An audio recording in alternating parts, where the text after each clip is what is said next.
जादुई तोता। एक छोटे से गांव में एक गरीब परिवार रहता था। उस परिवार में रामू और उसकी बीवी सीता उसके बेटे चिंटू के साथ रहते थे। उसी गांव में एक तोता भी रहता था। उसका नाम था रघु। वो किस्मत का धनी था। जहां भी जाता वहां किसी भी चीज की कमी नहीं पड़ती थी। एक दिन रघु उड़ते उड़ते उस गरीब परिवार के घर गया। रघु सोचता है, अरे वाह, लगता है यहाँ आज बहुत अच्छा खाना मिलेगा।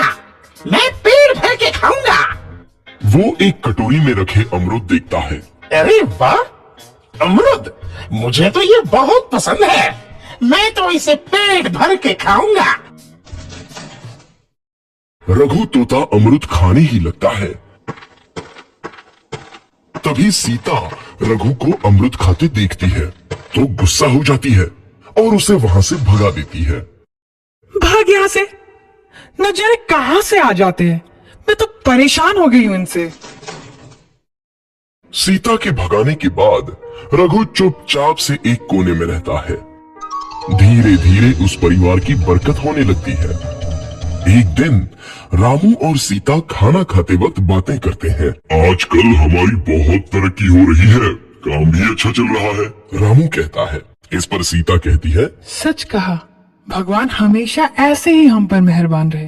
बेटा चिंटू भी कहता है, पिताजी, मुझे खिलौना लेके दो ना, मेरे सभी दोस्तों के पास है। रामू कहता है, ठीक है, जरूर लाऊंगा। सीता कहती है, कितने खुश है सब, मेरे परिवार को किसी की नजर ना लगे। एक तरफ ऐसी बातें होती हैं, तो दूसरी तरफ रसोई में रघु तोता भी अमरूद खाते रहता है। मजा आया, अमरूद खाया, मजा आया, अमरूद खाया, मजा आया। तभी सीता रसोई में आती है और रघु तोते को अमरूद खाते देख बहुत गुस्सा होती है। सीता रघु को बाहर निकालने के लिए पिंजरे में अमरूद रखती है। रघु जब अमरूद खाने लगता है तो पिंजरे का दरवाजा बंद हो जाता है और वो उसमें फंस जाता है।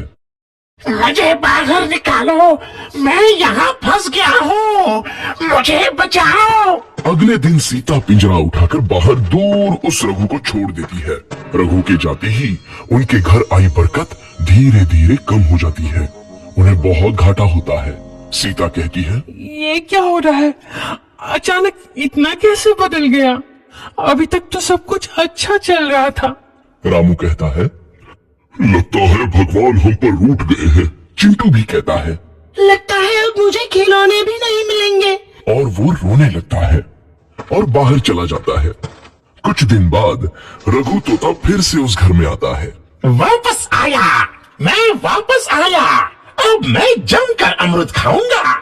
रघु सीधा रसोई घर में चला जाता है और अमरूद खाने लगता है।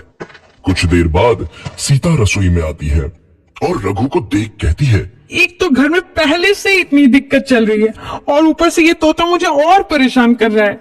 सीता रघु को वहां से भगा देती है। रघु उड़कर किसी कोने में छुप जाता है। कुछ दिन बाद धीरे धीरे उस घर की बरकत वापस आने लगती है। काम भी अच्छे से चलने लगता है। एक रात जब रघु तोता अमरूद खाने जाता है तो पिंजरे में फंस जाता है। ये लोग आखिर चाहते क्या हैं? एक तोते को शांति से अमरूद खाने क्यों नहीं देते? मैं कौन सा चोरी कर रहा हूँ? बस अमरूद ही तो खा रहा हूँ। तभी रामू वहां आता है और पिंजरे में रघु तोते को देख उसे बाहर छोड़ देता है। ये तोता भी कितना जिद्दी है, बार बार वापस आ जाता है। जैसे ही रामू रघु को छोड़ देता है, अगले दिन से फिर से उनके घर की बरकत जाने लगती है। काम में घाटा होता है। किसी को समझ नहीं आ रहा था कि ऐसा क्यों हो रहा है। रघु तोता घर आता है तो अचानक बरकत आती है और जब रघु तोता को बाहर निकालते हैं तो बरकत चली जाती है। एक दिन सीता रघु तोते के घर आने और बाहर जाने की स्थिति पर नजर रखती है। ये तोता जब भी घर आता है तो घर में बरकत आती है और जैसे ही ये घर से बाहर जाता है तो उसी के साथ बरकत भी चली जाती है। कहीं ये जादुई तोता तो नहीं है? अगली बार जब ये तोता घर आएगा तो मैं इसे कहीं नहीं जाने दूंगी। सीता रघु का बहुत इंतजार करती है, लेकिन रघु तोता दोबारा उस घर में कभी नहीं आता।